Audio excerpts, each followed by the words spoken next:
લક્ષ્ય ન્યૂઝ, એક નજર, એક લક્ષ્ય. સાવરકુંડલામાં તાત્કાલિક હનુમાન આશ્રમ દ્વારા ભવ્ય સેવા ત્રિવેણી સંગમ શ્રી હનુમાનજી પ્રાગટ્ય મહોત્સવની વૈદિક પરંપરાથી ઉજવણી કરવામાં આવી હતી. સાવરકુંડલા સ્થિત તાત્કાલિક હનુમાનજી ચેરિટેબલ ટ્રસ્ટ સંચાલિત શ્રી તાત્કાલિક હનુમાનજી આશ્રમ દ્વારા શ્રી હનુમાનજી મહારાજના પ્રાગટ્ય મહોત્સવની ભવ્ય અને દિવ્ય ઉજવણી કરવામાં આવી હતી.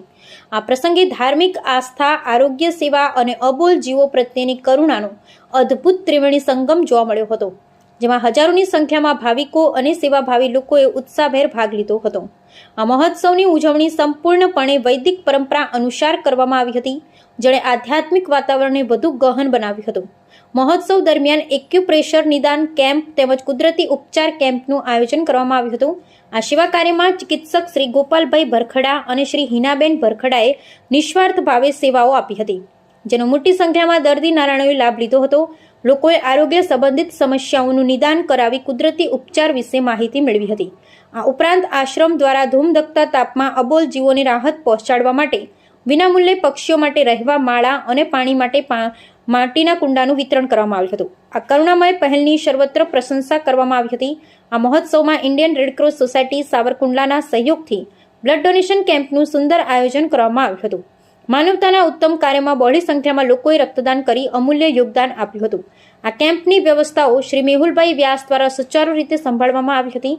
સાયક્લાન શ્રી હનુમાનજી મહારાજની ભવ્ય આરતીમાં વિશાળ સંખ્યામાં ભક્તો દિવ્ય દર્શન માટે જોડાયા હતા ને ભક્તિમય વાતાવરણ સર્જાયું હતું. ત્યારબાદ હનુમાનજી દાદાનું મહાપ્રસાદ સંતો, ભક્તો, ભાઈઓ, બહેનો ને નાના નાના બાળકોએ હજારોની સંખ્યામાં એક વર્ષ દરમિયાન ચાલતા હવનનો પણ લાભ લીધો હતો. સાથોસાથ બહોળી સંખ્યામાં ભાવિકોએ તાત્કાલિક હનુમાનજી મહારાજ સર્વે આશીર્વાદ પ્રાપ્ત કર્યા હતા, તેમજ આશ્રમમાં ચેતન ધૂણાના પણ દર્શન કરી ધન્યતા અનુભવી હતી. આમ શ્રી તાત્કાલિક હનુમાનજી આશ્રમ દ્વારા શ્રી હનુમાનજી મહારાજના પ્રાગટ્ય મહોત્સવની ઉજવણી ધાર્મિક આસ્થા, આરોગ્ય સેવા અને અબોલ જીવો પ્રત્યેની કરુણાના ભવ્ય ત્રિવેણી સંગમ સમાન રહી હતી. સમગ્ર વર્ષ દરમિયાન આશ્રમ દ્વારા અનેક પ્રકારની સેવાકીય પ્રવૃત્તિઓ કરવામાં આવે છે, જેના દ્વારા લોકોમાં સકારાત્મક પરિવર્તન લાવી શકાય તેવા પ્રયત્ન કરવામાં આવે છે.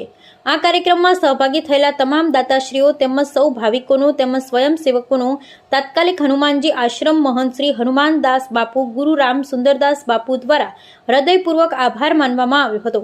આ મહોત્સવ ધાર્મિકતા અને વૈદિક પરંપરાથી ઉજવાયો હતો, જેણે ઉપસ્થિત સૌને એક અલૌકિક અનુભૂતિ કરાવી હતી. Bureau report Yogesh Undkat, Savarkundla, Amreli.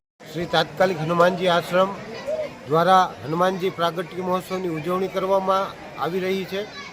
આ મહોત્સવમાં પ્રથમ કુદરતી ઉપચાર કેમ્પ કરવામાં આવ્યો, જેમાં બહોળી સંખ્યામાં દર્દી નારાયણોએ લાભ લીધો. ત્યારબાદ ચકલીના માળા અને પાણીના કુંડાની વ્યવસ્થા કરવામાં આવી હતી આશ્રમ દ્વારા. એ પણ બહોળી સંખ્યામાં લોકજાગૃતિ અને લોકો નિયમિત રીતે ઉનાળાની તપ્ત ગરમીમાં પક્ષીઓને રાહત મળે એ હેતુથી આ વિતરણ કરવામાં આવ્યું હતું. તેમજ ઇન્ડિયન રેડક્રોસ સોસાયટી સાવરકુંડલા દ્વારા બ્લડ ડોનેશન કેમ્પ કરવામાં આવ્યો છે અને ખૂબ મોટી સંખ્યામાં લોકોએ બ્લડ ડોનેશન કરી અને માનવતાનું શુભ કાર્ય કર્યું છે. ત્યારબાદ આરતી બાદ મહાથાળ અને પછી મહાપ્રસાદનું આયોજન કરવામાં આવ્યું. એમાં અંદાજિત 5000 કરતાં વધારે ભાવિક ભક્તોએ પ્રસાદી લીધી હતી અને આશ્રમને હવન કરવામાં આવ્યો હતો અને નિયમિત અખંડ ધૂણો ચાલુ છે આશ્રમમાં અને નિયમિત રીતે આહુતિ પણ નાખવામાં આવે છે અને હવન પણ કરવામાં આવે છે. એ સિવાય આશ્રમની ઘણી બધી સેવાઓ છે. એવી જ રીતે હનુમાનજી મહારાજનો પ્રાગટ્ય મહોત્સવની ઉજવણી કરવામાં આવી હતી.